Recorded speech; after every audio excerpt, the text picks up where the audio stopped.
À notre niveau, d'abord, nous voulons dire que nous avons salué, n'est-ce pas, l'attribution de ce prix au docteur Denis Mukwege, qui est un acteur de la société civile. Ça, il faut noter. Docteur Mukwege, c'est un acteur de la société civile et sa structure, la Fondation Panzi, est un membre, donc c'est une organisation membre de la société civile. Donc c'est avec fierté que la société civile s'est sentie honorée par ce prix. Nous pensons les contextualiser et lui donner une signification spécifique. Et la première signification, je crois, devrait être la mémoire de tout ce que nous avons enduré, de tout ce que nous avons connu dans notre région ici et dans notre pays. Vous le savez mieux que moi, comment on a toujours sacrifié la justice, n'est-ce pas, sur l'autel des négociations, sur l'autel de recherche de la paix, alors que nous avons toujours crié que la paix est tributaire de la justice. Donc, c'est une conséquence de la justice. Et là, ça évoque l'aspect réparation, l'aspect de toutes ces victimes, tous ces milliers de victimes. Donc, nous pensons encore aller plus loin pour donner assez, n'est-ce pas, de signification à ce prix. La deuxième chose à faire comme rôle de la société civile, c'est de capitaliser tous les mécanismes, tous les canaux pour que l'information atteigne toute la population. Non seulement que la population soit informée, mais que la population s'approprie ce prix. Ça, c'est très capital, que la population s'approprie ce prix parce que finalement, on nous a donné ces prix. Pourquoi? C'est une reconnaissance de cette voix qui a porté et qui a finalement convaincu le monde entier en disant cette région a longtemps souffert et nous pensons que c'est le moment de reconnaître les efforts qui ont été consentis pour rétablir l'homme, quand je parle l'homme, vous voyez aussi la femme, dans ses droits. Le docteur Denis Mukwege a refusé de se taire devant le mal et que donc il a effectivement été dans la ligne de ce qu'a dit docteur Martin Luther King lorsqu'il nous qualifie de traîtres si le silence devient notre comportement devant le mal. Et dans une certaine mesure, ce prix Nobel devient pour nous, comme on l'a dit, une identité positive. Mesdames et messieurs, les journalistes, n'ayez pas honte que lorsqu'on vous demande d'où vous venez, dites simplement que vous venez du pays de Denis Mukwege. Alors, le défi est celui-ci, l'exercice. Cherchez parmi les autres que vous connaissez qui peut être pour vous une référence positive. L'espoir, c'est une question fondamentale. En quoi le prix Nobel de la paix décerné à Denis Mukwege est un espoir pour la nation congolaise? Tout simplement parce que, justement, nous pouvons comprendre qu'un individu, si un individu a brisé le silence devant le mal, donc 2, 3, 4, 5, et tous les 80 millions de Congolais peuvent le faire et se mettre debout. Debout devant notre situation parce que nous sommes dans une catastrophe si on ne veut pas le comprendre. Et donc, nous avons un espoir, ne fût-ce que d'abord sur le plan psychologique, sur le plan idéologique. Il y a un message fort de la communauté internationale. Et c'est lui qui dit, le docteur Denis Mukwege n'est pas connu à l'intérieur du pays, mais il le connaît déjà. Moi, je crois que c'est une contradiction. Quand tu dis que tu ne connais pas quelque chose, mais quelque part, tu as exprimé un minimum de connaissance. Et donc, cette campagne, si vous voulez, de réduction de l'aura, de la portée de l'action de Denis Mukwege ne peut être menée que par les ennemis de la nation congolaise. Je reste sur le fait que le prix Nobel Denis Mukwege est un espoir pour le peuple congolais. C'est une nouvelle identité. Nous devons devrions éviter de tout politiser. Parce que les dépliants que vous avez, si je vois Madame Wangari, elle n'était même pas chef de quartier au Kenya. Lutuli n'était pas président sud-africain. Desmond Tutu n'a jamais été député. Mais ce sont des personnes qui ont été reconnues sur base d'un travail exceptionnel qu'ils ont eu à mener par rapport à la paix, par rapport à la réconciliation, par rapport à des valeurs universelles qui doivent nous servir de référence. Il faut comprendre que Lambert Mende se sent gêné parce qu'en réalité, dans un pays où la démocratie bat de l'aile, primer un Congolais, c'est se mettre un coup de projecteur donc, sur la République démocratique du Congo d'une part, et d'autre part, c'est véritablement un désaveu de la politique d'oppression, de répression et de confiscation du pouvoir. Donc et de la violence, donc de l'institutionnalisation de la violence. C'est tout à fait normal que Lambert Mende se sente gêné par ce prix Nobel de la paix. Je voudrais ajouter quelque chose par rapport à la réaction de Mende. Ça serait plutôt étonnant que pendant 10 ans, quelqu'un qui n'a pas reconnu la souffrance des femmes du Sud Kivu et de l'Est, qu'il se réveille parce que seulement il y a le prix Nobel et qu'il dise le contraire. Il est le porte-parole d'un gouvernement qui a banalisé la souffrance des femmes, des membres des communautés, en qualifiant tout ce que les femmes étaient en train d'endurer de mascarades. Ça serait curieux qu'ils prennent ces choses au sérieux. Mais j'ai lu hier encore dans la revue de presse où des députés nationaux réclament que Mukwege aille à Kinshasa et qu'il présente ce prix-là. C'est vrai, c'est la fierté et ça doit être la honte pour une certaine couche. D'aucuns ont pensé que, on les dit parce que nécessairement, en obtenant ce prix, il vient remplacer immédiatement et automatiquement les dirigeants du pays. Je crois que c'est une peur bleue. D'abord, le docteur Mukwege n'est pas candidat. Les élections, c'est pour le 23 décembre. Il n'est pas candidat. Mais également, le docteur n'est pas dans un parti politique. Donc, il n'est pas dans la politique active, il n'est pas dans la politique. Pour nous, la compréhension de l'espoir voudrait référer plutôt à ce que depuis que la planète existe, depuis que l'univers existe, il n'y a jamais eu un Congolais, un Zaïrois, s'il faut recourir à tous les noms que nous avons déjà revêtis, n'a jamais obtenu ce prix. En fait, quand on regarde, on cherche des repères, on cherche des références, le monde vient de nous le reconnaître quelque part à travers un homme. Je crois que la seule chose à dire, c'est que c'est une référence. Et cette référence-là ne peut que... On pourrait l'exprimer qu'en termes d'espoir, en fait. Peut-être qu'à travers ça, la paix arrive. Donc nous pensons qu'au travers de ces prix, nous pouvons espérer à une nouvelle ère de la paix dans notre pays. C'est ça en fait. Et nous sommes revenus sur des questions de la justice, nous sommes revenus sur des questions, n'est-ce pas, de crimes qui ont été commis chez nous. Je vais vous parler de 2010, mais le docteur n'a pas commencé à travailler sur la question des victimes de violences sexuelles en 2010. Peut-être on a commencé à en parler au-delà de nos frontières en 2010. Mais moi, je sais qu'en 2003 déjà, nous avons référé des femmes d'Ouvira et de Fizi à Panzi. Et à cette époque-là,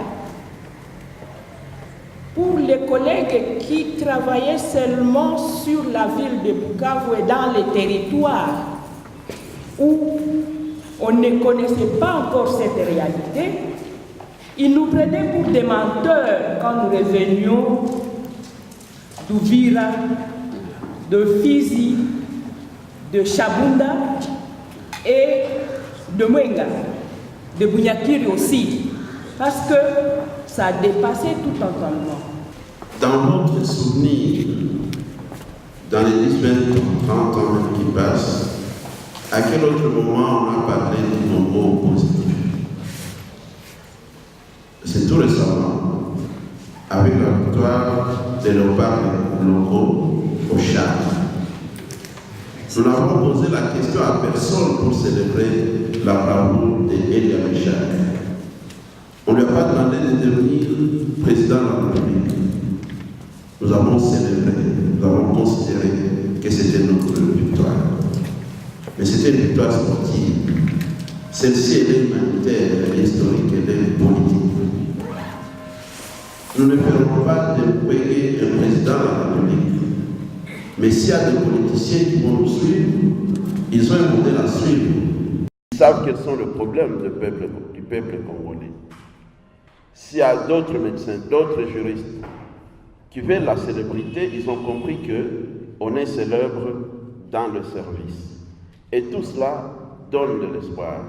Mais si derrière le prix, vous voyez un homme, vous trouverez effectivement que tous les grands hommes souffrent par leur modestie, que ce soit Mandela, que ce soit Gandhi, ils sont restés ordinaires. Mais c'est plutôt leur pensée, c'est leur philosophie qui continue à survivre.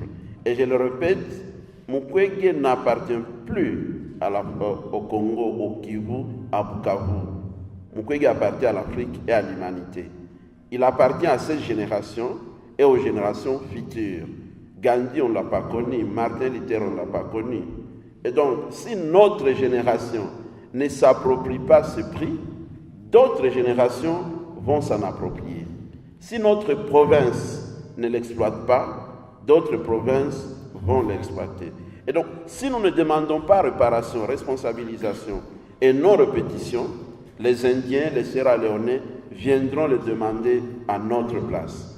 Et nos enfants nous poseront la question, qu'avez-vous fait de cette reconnaissance universelle des atrocités que vous avez subies? Je pense que c'est ça le sens que nous devons attribuer à ce prix. Parce que nous prenons le docteur Mukwege et nous le considérons comme une valeur, comme une référence. Ça sera très honteux pour nous, demain, de voir des Américains, des Européens, des Australiens, des Chinois débarquer à Bukavu pour nous parler du docteur Mukwege. Alors qu'il nous revient, nous, de parler de lui. Et ils vont commencer à nous expliquer le docteur Mukwege. Et nous risquons d'être stupéfaits. C'est notre valeur, c'est à nous de parler de lui et pas les autres. C'est à nous de leur expliquer qui est le docteur Mukwege, qu'est-ce qu'il représente. C'est un grand défi aussi ce prix, pour nous, comme société civile, pour nous, comme peuple congolais. Donc, pour répondre aussi à quelqu'un qui disait, il n'est pas connu, moi je pense que nous devons éviter d'être un panier de crabes. Ne pas reconnaître les mérites des autres nous plonge tous et nous fait noyer nous tous. Nous devons arriver à reconnaître le mérite. Nous sommes dans une communauté ici où, quoi que vous fassiez, quoi que vous donniez votre vie, votre tête à couper, les gens ne vous croiront pas. Malheureusement. Ils vous croiront lorsque vous serez morts. Et c'est ça le malheur. Les gens voudraient voir quelqu'un mourir, même ceux qui l'appelleraient ou qui auraient prononcé des propos du genre manque de non-sanctification, ils seraient prêts ou ils seront prêts à dire voici, oui, vraiment, c'était. Non, disons-le pendant qu'ils sont encore vivants. Disons à nos professeurs, c'est que le travail que vous faites, c'est un bon travail. Vous enseignez nos enfants. Dites à nos leaders, disons à nos leaders, ce que vous faites, nous vous encourageons, faisons ceci. Plutôt qu'attendre seulement après leur mort pour reconnaître le travail que même les mouvements citoyens ont réalisé dans cette ville, et même la société civile, et nous tous d'ailleurs. Donc, si nous revient de dire un mot de conclusion, Mukwege, c'est une valeur, c'est notre valeur. Mukwege, c'est notre référence. Nous avons vécu 2 décennies de guerre. Quelles leçons nous avons tirées de tout cela? Si la communauté internationale est arrivée à reconnaître le travail qui a été fait sur le terrain ici, à reconnaître les va-et-vient qui ont été faits par le docteur Mukwege pour obtenir cette reconnaissance, il nous revient aujourd'hui de pouvoir nous arrêter et de nous dire qu'est-ce que nous allons faire de ce prix-là. Sinon, si nous n'agissons pas, ce prix va rester dans le tiroir. Le monde entier nous attend. Toutes les femmes victimes de viol attendent.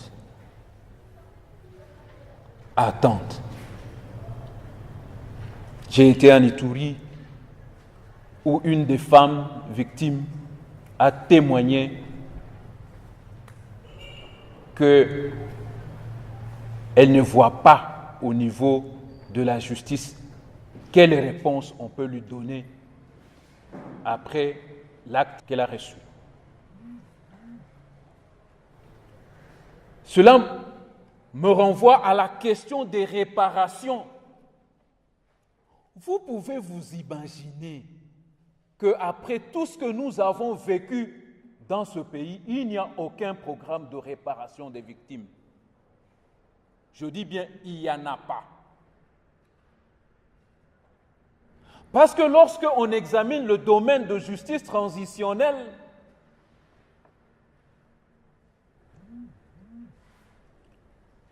on a besoin que le gouvernement mette en place un programme de réparation. Nous avons des institutions qui ont trempé d'une manière ou d'une autre dans les crimes qu'on est en train de reconnaître aujourd'hui. Il y a la police, il y a l'armée, il y a les services de renseignement, il y a la justice elle-même. Quel type de réforme il faut donner à ces institutions-là pour qu'on obtienne la garantie de non-répétition des actes qui ont été commis? Ce n'est qu'un rappel pour la plupart d'entre nous que de dire qu'il y a parmi les gens qui nous dirigent aujourd'hui des gens qui ont trempé dans les crimes. Ils sont là. Des rapports sont là. Des rapports de la société civile, des rapports des organisations internationales qui existent. Qui n'a pas entendu parler du rapport Mapping? Tous ces rapports-là citent un certain nombre de gens. Vous pouvez vous imaginer qu'aujourd'hui, les annexes de ce rapport se trouvent encore au niveau du Conseil de sécurité et qu'on s'interdit de publier tant que nous aurons dans notre système de gestion du pays des personnes qui ont trompé dans les crimes, la justice aura des difficultés à pouvoir jouer son rôle. C'est pourquoi nous devons agir, partir de cette opportunité de ce prix pour travailler, mettre en place une stratégie autour de ce prix, de manière à ce que ce prix puisse profiter non seulement au Sud Kivu, dans la province du Sud Kivu, en République démocratique du Congo, dans la région de Grand Lac, mais dans le monde entier. Effectivement, en mémoire des 6 millions de morts, en mémoire de ceux qui sont décédés encore hier, et de ceux qui vont mourir aujourd'hui à la prison de Kabare ou à la prison de Makala, le docteur Mukwege a porté à la connaissance du monde ces calvaires que traverse le peuple congolais. Mémoire parce que l'amnésie nous conduit parfois à oublier les 10 millions de morts que Léopold II a fait au Congo. À oublier qu'à part ce qu'on a vécu dans le Congo contemporain, le massacre le plus grave de l'histoire, c'est la Shoah, c'est le génocide rwandais, c'est le génocide dans l'ex-Yougoslavie. Et nous sommes les seuls, avec les Arméniens, à expliquer au monde ce que nous avons vécu. Et quand nous circulons dans cette ville, on retrouve partout des fosses communes où les gens ont été enterrés par la volonté de gens qui circulent aujourd'hui. Donc, si un homme a pu porter à la connaissance du monde jusqu'à obtenir un prix Nobel, ce fait-là, on peut déjà s'en féliciter. S'en féliciter parce que c'est un combat pour nous tous. Espoir aussi, puisque la reconnaissance du crime ne suffit pas. Raphaël a posé la question de la réparation. Puisqu'il y a un crime, il faut qu'il y ait réparation. Mais il faut qu'il y ait aussi responsabilisation. Qui a commis ces crimes? Et s'il a commis, quelle est la sanction qui est envisagée? Mais il est allé plus loin, plus jamais ça. Qu'est-ce qui nous rassure que cela ne va pas se répéter? Qu'est-ce qui nous rassure que cela n'est plus possible? Ça sera l'engagement de tout un chacun. L'engagement pour qu'on ait une gouvernance responsable, une gouvernance efficace, une gouvernance avec un cœur humain, pas avec un langage comme celui de Lambert Mende, que je peux assimiler à un véritable négationnisme, où devant les évidences, il est le seul à ne pas comprendre le malheur du Congo. Un ami me dit, il est connu à l'extérieur, il n'est pas connu à l'intérieur. Est-ce que le malheur du peuple congolais est connu à Ninja? Est-ce qu'il y a eu des morts à Kasumbalesa? C'est là la voix, ce n'est pas l'individu qui compte. Si tous ces sans-voix trouvent leur lamentation exprimée par cette voix, et surtout s'ils peuvent espérer une gouvernance qui va réparer et endiguer pour toujours ces malheurs, on peut bien s'en réjouir. Nous devions nous en réjouir. Mais on ne peut pas s'en réjouir si chacun de nous ne pose pas des actes. Si Denis Mukwege est aujourd'hui prix Nobel, il n'y aura pas un autre dans 50 ans. Donc, notre génération, nos enfants, les enfants de nos enfants, doivent profiter de cette fenêtre qui est ouverte pour que les voix soient attendues au plus haut niveau et pour toujours. Il appartient donc à chacun de nous de se dire qu'est-ce que je fais à mon niveau, quel message je veux envoyer et quel engagement je vais prendre pour que finalement cette reconnaissance conduise à la réparation, que la réparation passe par la responsabilisation et que cela nous conduise à la garantie de la non-répétition pour un état de droit, j'espère bien inscrit définitivement dans l'histoire.